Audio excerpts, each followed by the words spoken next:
The iconic movie Alien turned 40. One scientist explains why extraterrestrial representations of Hollywood have changed since then. August 31, 2019. First, they ridiculed the little grays and the pale ebons, which were secretly recovered at various UFO crash sites in the 1940s and 1950s, calling them little green men, which the public adopted as too weird and silly to believe. Attention, content of the subject without proof of the truth of the claims presented in it, which may contradict the currently accepted science and the general belief spread in humanity. It is also worth remembering that the acronym FO does not necessarily mean alien ship but simply an identified flying object, whatever its origin, human, natural or extraterrestrial. Alien, 1979 box office success. Then Hollywood began to describe aliens as scary humanoid creatures to make the public fear and reject any presence of ETs. Deep State has now altered the Hollywood game plan to completely erase the possibility of aliens looking like humans,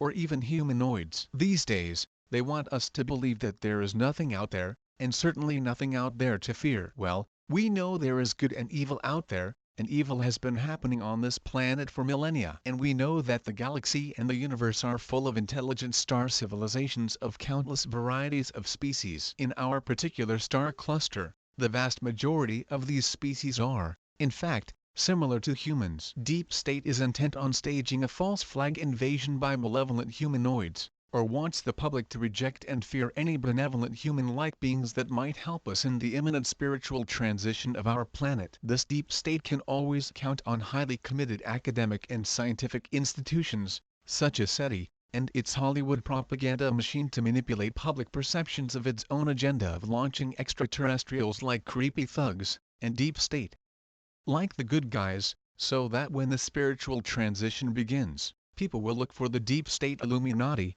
the people who got us into this mess, to save us. The 1979 blockbuster Alien begins with a tension-filled scene. A spider-like creature attacks an astronaut named Thomas Kane on an unknown planet. Kane's ship's crew brings him back aboard with the mysterious bug still attached to his spacesuit. Under the fluorescent lights, the creature seems to die, standing out from Kane's face. When the astronaut finally wakes up, he seems unaffected by the encounter. But a miniature alien later explodes in his chest in a shower of blood as his shocked crewmates scream. The xenomorph, as it is called, grows to be larger than any human, with shiny black skin, sharp teeth, claws and tail. In the 4 decades since Alien is released, the film's 40th anniversary was in May. The creature's image has influenced the mental images of viewers of alien life. But as NASA embraced the goal of searching for extraterrestrial life in our galaxy, the scientific understanding of what extraterrestrials might look like has converged on a very different kind of life form than Ridley Scott's idea. Today,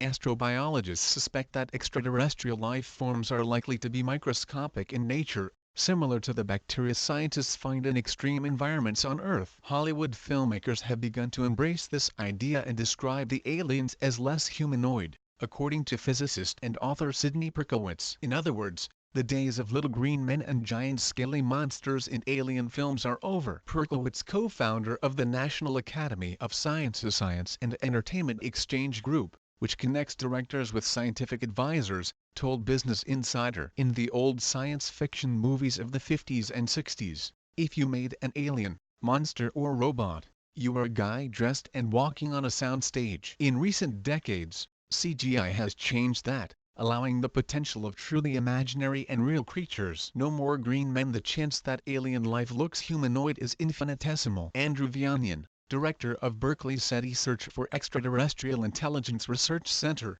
told Vox, "We have no reason to believe that they would look like us. The shape of a human being is the result of several billion years of evolution." Perkowitz said Scott and other directors' decisions to make aliens look human might simply boil down to costs. He said humanoid aliens are cheap to portray. He added that the problem with Alien was not just that the movie portrayed the alien as humanoid, it was that the alien was described as unintelligent and animal-like. The xenomorph does not attempt to communicate with the ship's crew.